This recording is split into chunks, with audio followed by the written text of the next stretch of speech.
After if, don't use will or would. If you would all be kind enough to watch/listen to me for the next 9 to 10 minutes, I will explain why using will or would after if is a very grave grammatical error. A syntactic faux pas, if you will. If it will make the topic easier to understand for you, I should attempt to give a few examples of correct usage. If you would then leave some feedback in the comment section about how suitable my examples are, that would be very helpful. And, having watched this clip in its entirety, if this structure just won't go into your head, then I'm sorry, I can't help you. The eagle-eyed amongst you may have noticed something fishy about the first paragraph, and correctly so, despite the fact that the topic of this week's Technical Tuesday is don't use will after if. My first paragraph is peppered with violations of the very rule which I'm trying to explain. I did this, firstly, for absolutely hilarious comedic effect, and secondly, to show that this rule isn't quite as ruly as you might have thought. Okay, let's don our pre-intermediate hats and take things back to basics. First of all, there's nothing magical about the word if. There are a whole bunch of words which we can use in future time clauses. If, when, unless, until, as soon as, by the time, after, before. You get the idea. We make a future time clause with any word or phrase which sets us up for a future event. If talks about condition. If it rains, I'll take an umbrella. Unless is basically the opposite of if. Unless it rains, I'll leave my umbrella at home. And when is pretty similar to if, but with a higher degree of certainty. All the other phrases are near synonyms of when. After means when plus some time. Before means when minus some time. As soon as means after plus as little time as possible. Sorry if I seem to be belaboring the point here. All I'm trying to get across is that these future time phrases all have the same usage and syntax implications, but different meanings, or in some cases, shades of meaning, allowing us greater flexibility when we make a sentence. The rule here is fairly straightforward, but, as we all know too well, it's often very difficult to follow for speakers of certain languages, Russian included. The reason for this is obvious. In English, using a future time phrase such as if or as soon as already implies that the verb which follows it in the present tense could be talking about the present or about the future, depending on context. Here are some basic examples. If there's a thunderstorm tonight, I won't go to my rooftop golf party. If there's a thunderstorm, I always unplug my appliances. Before I go to my yoga class, every Thursday, I eat a banana. I'm just going to grab a banana before I go to yoga this evening. A side note for punctuation enthusiasts, don't forget, if the future time clause is at the beginning of the sentence, it is separated from the main clause by a comma. You don't usually need a comma if the future time clause comes after the main clause. Ooh, an example within an example. Example section. As you can see from each of the sentences above, a present tense verb in a future time clause can either be talking about the present or about the future. You don't know which it is until you hear the rest of the sentence for context, or unless you add extra clarifying time phrases, as I have done in brackets. What does this mean for poor old Will?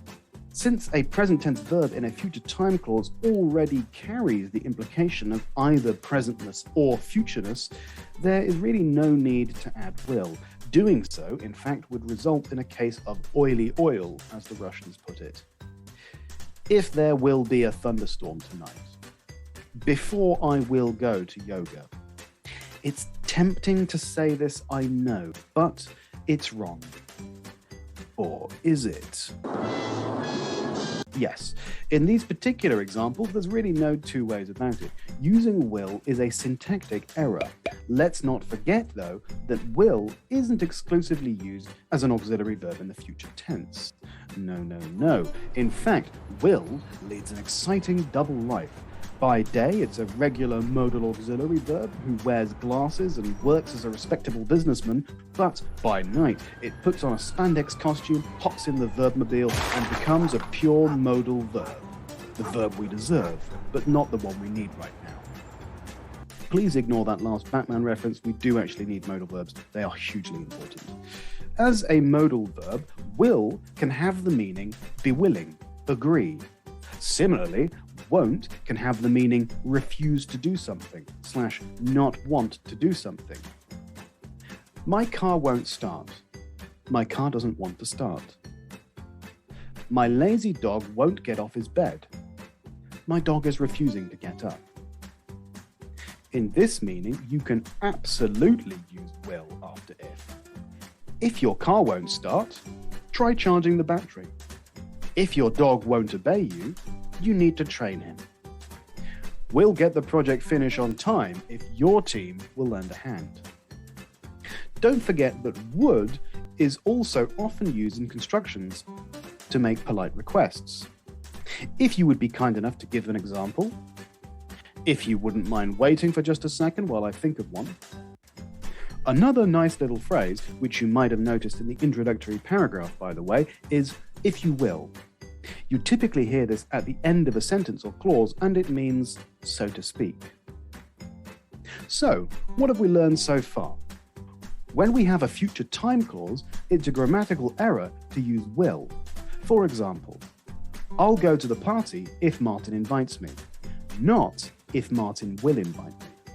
If, on the other hand, we are using will not to express something about the future, but in one of its modal alter egos in the meaning of refuses to, doesn't want to, etc., then there's nothing to stop us using it after if. There are also certain set phrases, for example, if you will and if you would follow me please, which we can use will or would after if. Speaking of if, don't forget that if isn't only used in conditionals, it's also used as a connector in indirect speech. If can be replaced by whether, then you can go ahead and use will. I don't know if, whether, it's going to rain tomorrow. Dad's going to ask the neighbour if he will lend us his tractor. So, here is the million-dollar question.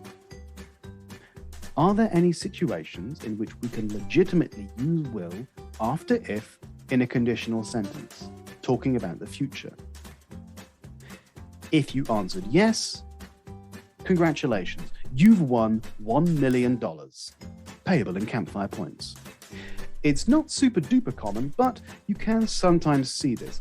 Almost always, when we write a first conditional sentence, it follows the following pattern. If condition, will/won't, result. If it rains, I will take my umbrella. If you have a sentence where this is reversed, where your if clause talks about the result, not the condition, then you can get a sentence which looks like this. If plus will plus result, condition. If it will make things easier for you, I'll provide a few examples. Take a paracetamol if it will make you feel better. I'll buy you a cupcake if it'll make you happy. This, I admit, is not a very thorough explanation, but it's the best I've got, I'm afraid. Suffice it to say that this type of if plus will construction is more common in some phrases, dare I call them lexical chunks, than others. If it will help, if it'll make you feel better, if it'll make you happy, are fairly typical examples. And with that, I must bid you adieu. See you same time next week.